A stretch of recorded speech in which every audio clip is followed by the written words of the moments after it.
Arabella masih terisak. Wanita itu terlalu terkejut dengan perlakuan yang diberikan Denver tanpa alasan.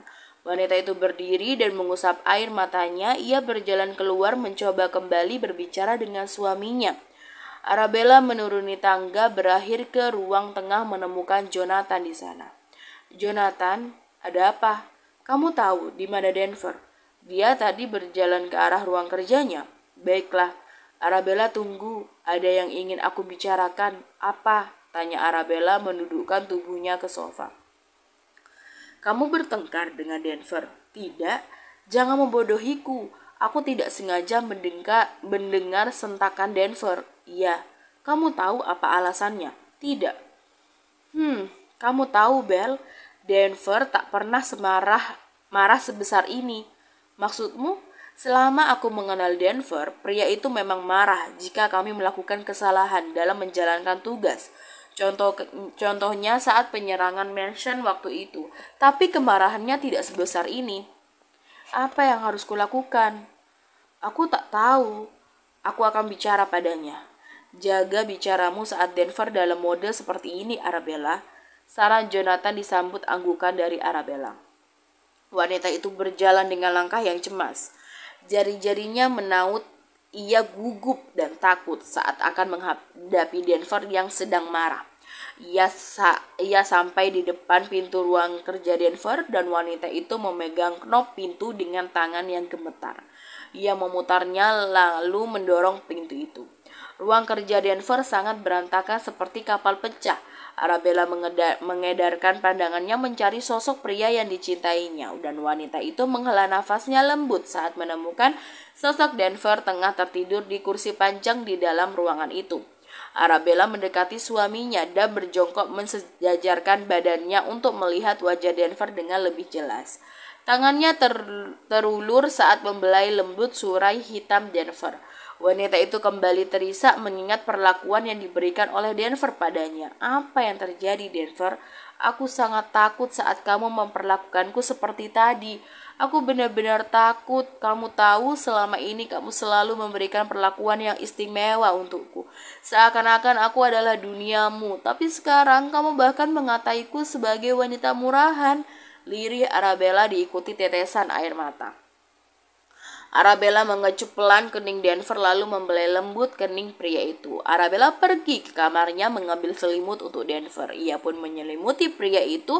Tak lupa ia pun membereskan kekacauan yang diciptakan oleh Denver. Arabella menghela nafasnya lelah saat semua kekacauan yang dibuat Denver telah terselesaikan olehnya.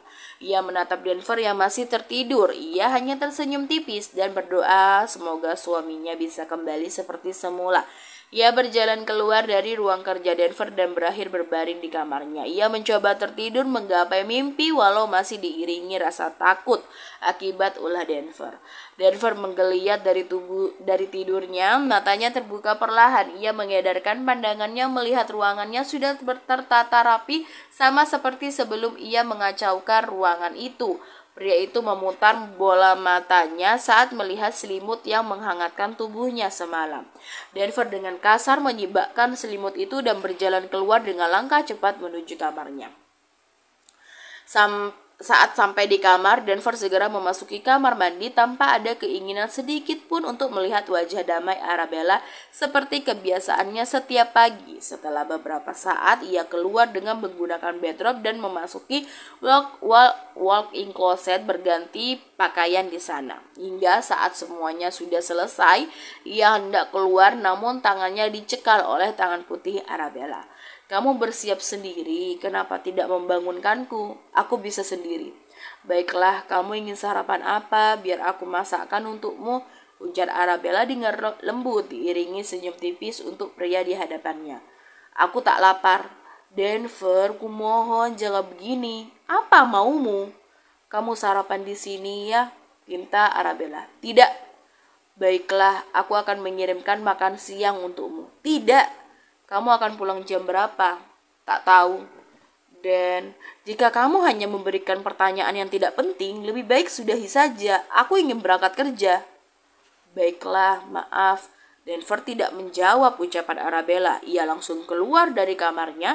Arabella hanya menatap punggung Denver yang mulai menghilang. Ia pun kembali menumpahkan tangisannya. Arabella masih merenungi semua ucapan Denver. Ia begitu terkejut saat suaminya mengucapkan kata-kata pedas seperti itu. Ia bangkit dari duduknya menuju dapur dan menyiapkan berbagai makanan untuk ia kirimkan ke kantor Denver. Wanita itu berusaha memperbaiki hubungannya dengan Denver. Setelah siap dengan berbagai jenis makanan, Arabella memasuki kamarnya mengganti pakaiannya dengan menggunakan hoodie dan juga jeans berwarna hitam miliknya. Wanita itu memoles wajahnya senatural mungkin dengan mengikat rambutnya dengan rapi. Setelah selesai, Arabella menuju meja makan, mengambil makanan yang sudah ia siapkan dan keluar dari mansion lalu meminta Boga mengantarkannya menuju perusahaan Denver. Di perjalanan, ia meneguhkan hatinya untuk menghadapi sikap Denver. Wanita itu meremas jari-jarinya, ia gugup sekarang hingga suara Boga membuyarkan lamunannya. Nyonya, ya, kita sudah sampai, baiklah. Arabella menghela nafasnya dengan kasar, mencoba menetralisir kegugupan yang menghimpit dadanya. Arabella tersenyum saat beberapa orang menyapanya. Wanita itu menyunggingkan senyum manis di bibirnya menutupi rasa takut di dadanya. Setelah sampai tepat di hadapan pintu yang menjulang memisahkan dirinya dengan Denver, Arabella memegang knop pintu dan memutarnya lalu mendorong pintu itu. Arabella membeku saat melihat pemandangan di hadapannya. Suaminya duduk dengan tenang memandang seorang wanita yang hampir dekat di hadapannya. Wanita itu meneteskan air matanya kembali, bahkan makanan yang sudah ia siapkan sudah berada di lantai dingin perusahaan Denver dengan mengenaskan. Arabella dengan tegas berjalan mendekati wanita itu lalu melirik ke arah Denver dengan tajam. "Kamu," sentak Arabella menarik lengan wanita itu agar menghadap padanya. "Pakai pakaianmu lalu keluar dari sini," sentak Arabella tajam seraya menunjuk wajah wanita itu. "Atas dasar apa saya menuruti keinginan Anda?" tanya si wanita tanpa ada rasa takut. Plak! Arabella menampar pipi kiri dari wanita itu dengan keras. Si wanita memegang pipi kirinya yang terasa panas akibat tamparan yang diberikan oleh Arabella. "Keluar dari sini!" teriak Arabella dengan air mata yang kembali membelah pipinya. Wanita itu tak bergeming. Arabella berdecak, ia sangat marah sekarang. Dengan cepat Arabella mendekati Denver yang sialnya hanya memberikan tatapan datar dengan segelas vodka di tangan kanannya. "Apa yang kamu lakukan? Cepat, usir dia, Denver!" teriak Arabella berapi-api. "Jika aku masih menginginkan dia di sini, bagaimana?" tanya Denver dengan tenang. Sedangkan Arabella, air matanya sudah tak terbendung. "Kamu menginginkan Jalang seperti dia berada di dekatmu?" tanya Arabella dengan tegas. "Benarkah? Apa bedanya denganmu?" tanya Denver penuh sindiran. "Apa maksudmu?" "Pergilah, aku ingin bersenang-senang dengan wanita ini," ucap Denver dengan tenang. "Denver!" teriak Arabella. Ia sangat kecewa pada suaminya itu. "Kemarilah," titah Denver pada wanita itu, dan wanita itu dengan lancang mendudukkan dirinya di pangkuan Denver, bahkan sudah membelai lembut rahang tegas milik Denver. Arabella merasa sangat sesak. Ia tidak kuat melihat pemandangan di hadapannya. Ia mengalihkan tatapannya ke samping kanan dan kembali menumpahkan tangisannya. "Jika kamu hanya ingin menangis di sini dan merusak suasana, lebih baik kamu pergi," ucap Denver. Arabella dengan cepat menolehkan wajahnya. Manik mata coklat itu bertemu dengan manik biru terang milik Denver. Tapi dengan cepat Denver memutuskan kontak mata mereka. Arabella menggigit bibir dalamnya dengan keras, mungkin sudah sedikit berdarah. Wanita itu mendekati Denver dan berusaha mengacuhkan tatapan sinis dari wanita yang dipangku oleh Denver.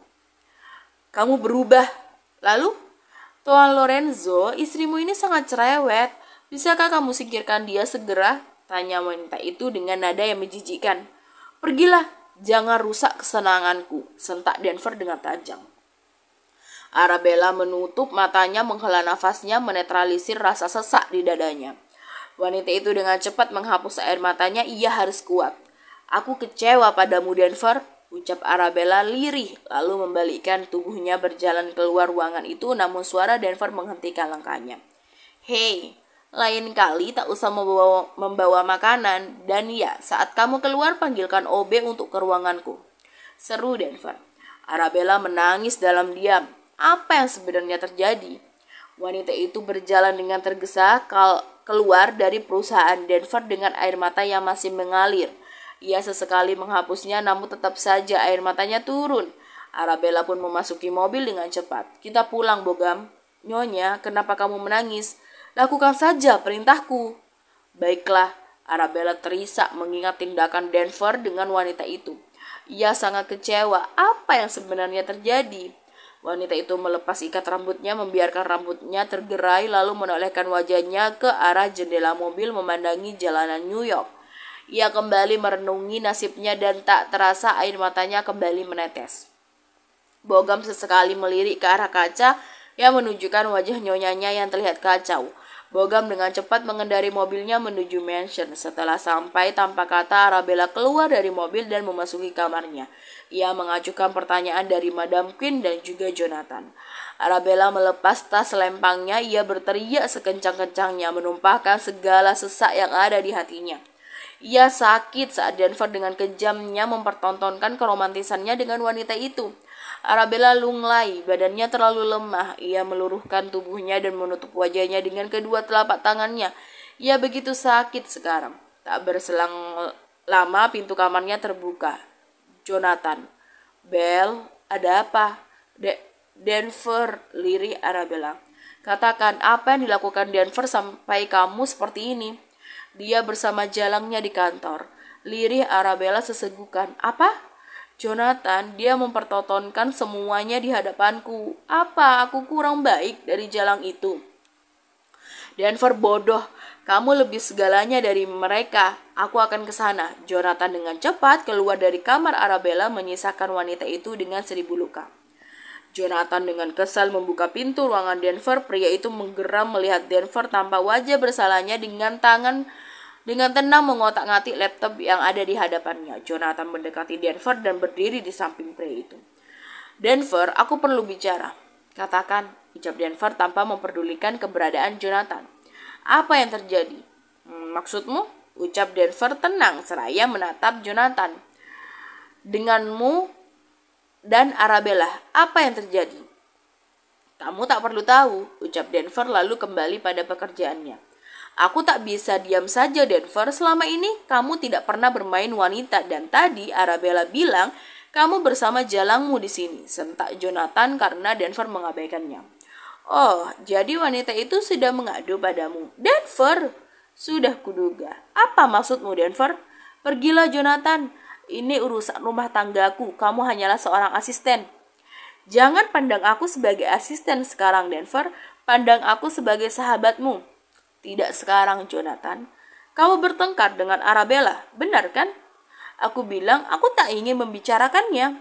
"Atau aku tahu kamu pria seperti apa." "Terserah." "Apa ini ada hubungannya dengan pesan yang kamu dapat setelah memberikan disk itu kepada wakil presiden?" "Aku bilang aku tak ingin membahasnya, Jonathan," sentak Denver. Bahkan pria itu telah berdiri dari duduknya dan mengepalkan kedua telapak tangannya. "Kamu marah?" "Tidak." "Kamu menyentakku berarti kamu marah dan itu artinya dugaanku benar." "Ini ada sangkut pautnya dengan pesan itu," ucap Jonathan berasumsi. "Bagaimana jika aku katakan dugaanmu itu salah?" "Itu tidak mungkin. Setelah kamu menerima pesan itu, mimik wajahmu tuh berubah. Kamu tampak berbeda dari sebelum kita bertemu dengan wakil presiden." "Diam, Jonathan. Jika memang kamu bertengkar dengan istrimu, seharusnya kamu bicarakan baik-baik, tidak membentak, mengkatainya dengan wanita murahan, lalu kamu mempertontonkan hal yang tidak semestinya di hadapan wanita itu," ujar Jonathan. "Kamu tak usah memikirkan masalah rumah tanggaku." "Kamu sangat keras kepala dan arogan, Denver. Ingat, ini egomu akan membunuhmu sendiri," desis Jonathan lalu melenggang dari hadapan Denver. Denver menggeram. Ia sangat kesal dengan semua hal yang menyangkut dengan masalah yang sedang ia hadapi. Denver membalikkan badannya dan melepas 2 tembakan ke arah pot bunga di sudut ruangan. 1 minggu kemudian, Arabella masih merenungi nasibnya. Denver berubah 180 derajat. Pria itu tidak lagi menjadi pria yang dicintainya. Denver selalu pulang larut malam seakan memang menjauhinya. Denver seakan mengabaikan keberadaan Arabella di mansion, dan pria itu selalu saja ingin dilayani oleh Madam Queen. Bahkan Denver tidur terpisah di kamar tamu. Arabella selalu saja menangis setiap malam. Ia memikirkan apa hal ini ada kaitannya dengan Julian, apa Bogam yang mengatakan sesuatu kepada Denver. Semua pertanyaan berkecamuk di dalam pikirannya. Dengan tergesa Arabella menuruni ranjangnya bergegas ke lantai dasar untuk menemui Bogam. Namun saat ia tengah sibuk membenahi pakaiannya yang memang berantakan karena sehabis bangun tidur, tubuhnya menabrak dada bidang seseorang. Arabella menggigit bibir bawahnya dengan gugup saat ia menengadahkan wajahnya bertemu dengan wajah yang selama ini ia rindukan, yaitu Denver. "Kamu keluar dari kamar dengan menggunakan pakaian seperti ini?" tanya Denver melirik ke arah Arabella dari atas sampai bawah yang langsung diikuti oleh Arabella.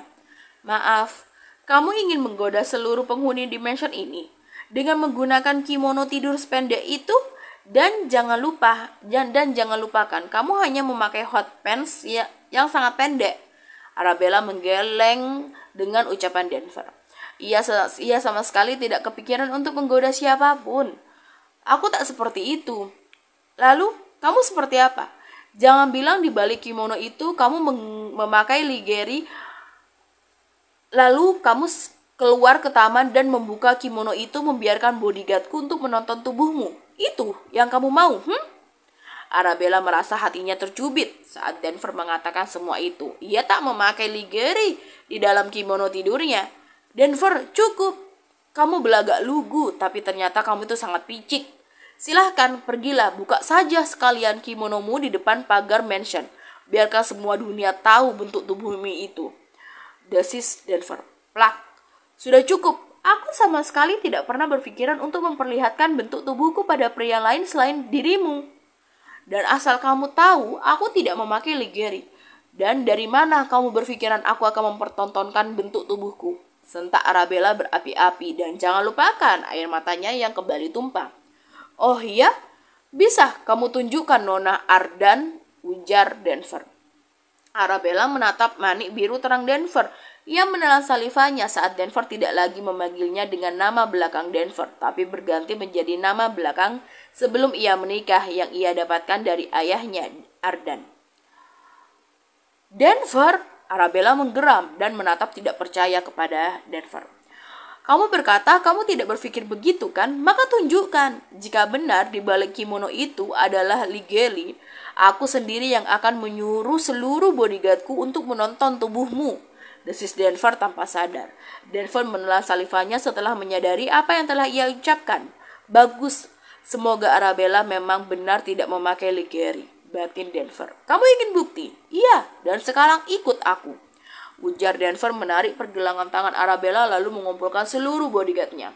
Setelah semua bodyguard Denver berkumpul, Denver menyesap vodka untuk menghilangkan rasa cemasnya. Jujur saja, sebenarnya ia sendiri itu takut jika Arabella memang menggunakan ligeri, dan otomatis seluruh bodyguardnya tahu dan ia tak menerima itu. Namun egonya berkata tidak. Sedangkan di sisi lain Arabella menangis mendapat perlakuan tidak senonoh dari Denver. Pria macam apa dia sampai rela mempertontonkan tubuh istrinya kepada anak buahnya sendiri? "Buka kimononya," titah Denver syarat akan kekejaman. "Tidak," tolak Arabella mentah-mentah. "Kamu ingin membuktikannya kan? Maka lakukanlah." "Denver!" teriak Arabella meraung. "Berarti kamu bohong." "Aku tak bohong. Kalau begitu aku sendiri yang akan membukanya," ucap Denver berjalan ke arah Arabella dan berdiri di hadapannya. Arabella menengadahkan wajahnya meminta belas kasihan kepada Denver, tapi Denver hanya berdecih menanggapinya. Arabella menutup matanya saat Denver dengan perlahan membuka kimono tidurnya. Lalu perlahan tapi pasti kimono itu meluruh ke lantai bersama dengan jatuhnya air mata wanita itu. Denver tersenyum simpul saat dugaannya benar. Tapi saat melihat wajah Arabella yang ketakutan dengan air mata yang menggenang membuat Denver sedikit nyeri. Menunduk menatap tubuh istrinya dari atas sampai bawah. Memang yang dipakai istrinya itu benar. Yang dikatakan istrinya itu benar. Ia hanya memakai hot pants dan tank top berwarna hitam. Tapi tetap saja itu terbuka, pikir Denver. Arabella semakin terisak saat merasa dingin di bahunya yang terbuka. Ia tak ingin membuka matanya. Ia sangat malu sekarang. Denver sedikit merasa bersalah dan akhirnya ia menghela nafasnya dan membawa Arabella dalam dekapannya. Lalu menggendong tubuh mungil itu ala Brindle style menuju kamar utama. Arabella sama sekali tidak membuka matanya. Ia sangat kecewa pada suaminya Denver. Ia sangat marah. Ia menumpahkan kekecewaannya lewat air mata yang tumpah ruah membasahi kemeja Denver. Saat telah sampai di kamar, Denver menurunkan tubuh istrinya ke ranjang perlahan. Dengan cepat, Arabella meraih selimut dan menutupi tubuhnya. "Pergi," ucap Arabella dengan dingin. "Kamu mengusirku. Pergi. Aku bahkan tidak akan memaksamu untuk melayaniku. Mengapa kamu menutup tubuhmu dengan selimut? Pergi, Denver. Kamu sang plak." Ucapan Denver terhenti kala tangan kecil menampar pipi kirinya. Denver memegang pipi kirinya lalu menatap Arabella dengan lekat. "Kamu sangat kejam, Denver. Aku sangat membencimu. Kamu membiarkan seluruh anak buahmu melihat tubuhku. Sadarkah kamu telah mempertontonkan milikmu sendiri?" "Lalu bagaimana denganmu dan kekasih gelapmu itu?" sentak Denver balik. "Aku sama sekali tidak memiliki pria lain selain kamu." "Pembohong." "Aku tidak bohong. Memakai kemeja transparan di depan pria lain, kamu kira itu tidak mempertontonkan milikku? Maksudmu, kamu sangat mengecewakanku, Arabella Valerie Ardan," ujar Denver lalu melenggang pergi meninggalkan Arabella dengan lamunannya. "Benarkah Denver mengetahui masalahnya dengan Julian?" Denver dengan cepat meraih kunci mobilnya, mengambil mantel miliknya lalu meninggalkan pekarangan Lorenzo untuk menenangkan pikirannya. Denver selama seminggu ini selalu bolak-balik ke klub bintang 5 hanya untuk melepas semua masalah yang bila esok datang kembali menyapanya. Tapi Denver menyukai semua itu. Di mansion Lorenzo pukul 11 malam. Arabella berjalan mondar-mandir untuk kesekian kalinya setiap malam. Wanita itu menunggu kedatangan suaminya meskipun perlakuan yang sudah ia dapatkan dari Denver tetap saja. Ia cemas, ia tak bisa membohongi diri sendiri kalau ia masih mengkhawatirkan suaminya. Arabella sesekali menyibakkan Gordon Mansion berharap mobil Ferrari Amerika milik Denver memasuki pekarangan mansion. Ia sesekali menguap dan ia pun akhirnya memutuskan untuk duduk dan menahan ngantuknya. Tak berselang lama terdengar deru suara mobil. Arabella yakin kalau itu adalah suaminya. Arabella membelalakkan matanya saat pintu mansion dibuka dan memperlihatkan Denver berdiri sempoyongan. Bahkan ia dibantu oleh 2 bodyguard yang menjaga pintu mansion. Arabella dengan cepat mengambil alih. Ia menuntun Denver ke kamarnya. Ia mendudukkan Denver dan melepas jas yang masih menempel di tubuh pria itu. Arabella membalikkan badannya untuk menaruh jasnya, namun sepasang lengan besar merengkuh perut dan dadanya.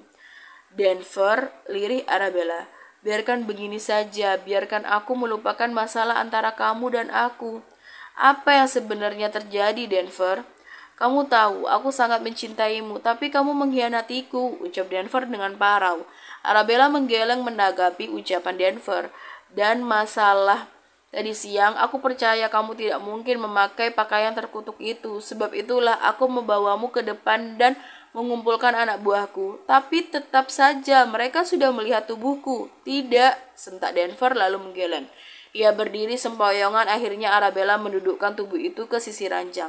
"Aku langsung menutup tubuhmu dengan tubuhku. Bagaimana mereka bisa melihat lekuk tubuhmu dengan jelas? Dan hanya aku yang berhak melihat seluruh tubuhmu," ucap Denver dengan suara yang parau. "Ya, hanya kamu yang berhak," ujar Arabella meyakinkan. "Tidak, kamu mengkhianatiku. Kamu bersamanya di dalam apartemen dan bersenang-senang, benar?" "Siapa? Berdebat itu. Siapa lagi? Itulah masalahnya dan kamu sendiri yang menciptakan tembok besar di antara kita." "Apa masalahnya, Denver? Mari kita bicara. Kita selesaikan baik-baik." Ucapan Denver terhenti kala pria itu menjatuhkan tubuhnya ke ranjang dan mulai tertidur, walau masih bergumam sedikit. "Apa ini berkaitan dengan Julian?" tanya Arabella berusaha mengembalikan fokus Denver. Tapi nihil, pria itu tampaknya sudah tertidur. Arabella membenarkan letak tubuh Denver, menaikkan selimut dengan dadanya dan ia pun membalikkan tubuhnya namun tangannya dicekal oleh Denver. "Denver, Kamu sangat cantik malam ini, ujar Denver langsung saja berdampak pada semburat merah di wajah Arabella. Namun, Maya, dek, Arabella langsung membalikkan tubuhnya. Ia meneteskan kembali air matanya. Maya, siapa dia? Arabella segera mengambil ponsel Denver mencari nama Maya di sana. Dan benar saja tertera nama Maya paling atas di aplikasi chat itu. Arabella menggeram. Ia sangat kecewa pada Denver. Wanita itu berjalan menuju balkon dan menghubungi Maya sialan itu. Ya, Tuan Lorenzo, kamu sudah sampai di mansionmu. Senang sekali, akhirnya aku bisa berpesta bersamamu, ucap wanita di seberang sana dengan nada yang terdengar menjijikkan. Sayang sekali bodyguardmu datang. Jika tidak, mungkin kita akan berakhir di pagi hari dalam ranjang yang sama, ucap wanita itu lagi. Arabella menggeram tertahan. Sekali murahan, tetap murahan. Benarkah kukira suamiku tidak menyukai untuk tidur seranjang dengan wanita seperti dirimu? Ujar Arabella dengan sinis. Wow, ternyata Nyonya Besar Lorenzo. Diam sialan, kamu sangat menjijikkan. Beraninya kamu berbicara seperti itu pada pria yang sudah tidak lagi lajang. Apa kamu tidak diminati sama anak muda hingga kamu mencari suami orang? Jawab aku sialan. Bagaimana kalau iya? Ujar si Maya. Arabella yang tahu bahwa wanita itu akan mengatakan hal penting langsung menekan tombol rekam suara. Suamimu itu kaya raya, banyak mansion dengan berbagai relasi, dengan banyak petinggi negara. Iya, tiba-tiba datang ke klub mencari pasangan, jadi ya aku bersedia. Tapi itu semua hanyalah kamuflase dari aku. Aku tidak menginginkannya. Aku menginginkan uang dan juga jangan lupa berbagai barang mewah yang kamu miliki. Segera aku miliki juga. Begitukah? Ya, karena aku tahu kamu ada masalah, benar. Dan aku siap menjadi malaikat suamimu walau menjadi iblis di akhirnya. Asal kamu tahu ya, selama kamu membongkar kebusukanmu sendiri, aku sudah merekam semua omonganmu dan akan kupastikan besok kamu akan segera didepak keluar dari hidup suamiku. Sialan kamu Arabella, mengumpatlah semaumu jalang. Arabella mematikan sambungan teleponnya, membalikkan tubuhnya menatap Denver yang damai dalam tidurnya. Ia berjalan mendekati Denver, membelai pelan rahang tegas pria itu, lalu mengambil kertas not dan menuliskan sesuatu di sana, dan meletakkannya di atas ponsel milik Denver. Arabella sadar Denver pasti marah saat mengetahui ia bangun dengan Arabella di sekitarnya. Akhirnya wanita itu berjalan ke arah kamar tamu dan menidurkan dirinya di sana. Pagi hari yang cerah dengan matahari yang menyilaukan mata menyambut bangunnya Tuan Besar Lorenzo Group. Pria itu menggeliat menurunkan kedua kakinya dari ranjang, lalu mengulurkan tangannya meraih segelas air putih di atas nakas. Namun matanya melihat hal lain, yaitu sebuah not. Aku tahu kamu masih marah padaku, tapi coba kamu dengarkan rekaman suara yang paling atas. Kamu akan sadar betapa busuknya wanita yang semalam menemanimu di pesta itu, Arabella. Denver segera membuka rekaman yang dimaksud oleh istrinya. Pria itu menggeram. Ia sangat kesal dengan apa yang ia dengar. Segera ia menghubungi snipernya. Tembakkan peluru tepat di otaknya si Maya, Askuripson. Pastikan dia mati dengan sekali tembakan. Baik, Tuan. Denver pun mematikan sambungan teleponnya. Pria itu memang baru dalam bermain jalang. Mungkin inilah sebabnya ia bisa dimanipulasi oleh wanita sialan itu. Denver menggeram, ia sangat kesal, tapi setengah hatinya ia berterima kasih kepada istrinya karena berkat Arabella ia menjadi tahu kebusukan dari wanita itu.